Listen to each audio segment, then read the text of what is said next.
اللہ کے نام سے شروع جو بڑا مہربان نہایت رحم والا ہے۔ اپنے آپ کو ایسا بنائیں کہ آپ اللہ کو پسند آ جائیں۔ جب اللہ کو پسند آ گئے تو لوگوں کو خود بخود پسند آ جائیں گے۔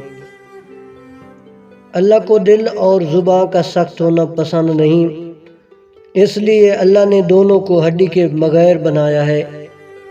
اسے نرم رکھو، دل محبت سے نرم ہوگا اور زبان اخلاق سے۔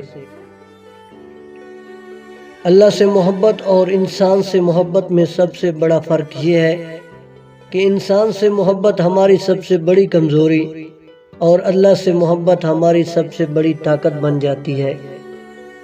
کسی سے نیکی کرتے وقت بدلے کی امید صرف اللہ سے رکھو۔ ان بد دعاؤں سے ڈرو جو بول کر نہیں دی جاتی۔ زندگی کے ہر موڑ پر جہاں امتحان ہوتے ہیں، اللہ کی مدد بھی وہیں موجود ہوتی ہے۔ بہترین تحفہ وہ ہے جو ہم کسی کو ان کی غیر موجودگی میں دے سکیں۔ ان کے لیے دعائے خیر کریں، کیونکہ دعا میں وہ طاقت ہے جو تقدیر بدل سکتی ہے۔ کیا یہ سزا کافی نہیں کہ اللہ تمہیں سب کچھ دے کر بھی سجدوں کی توفیق نہیں دیتا؟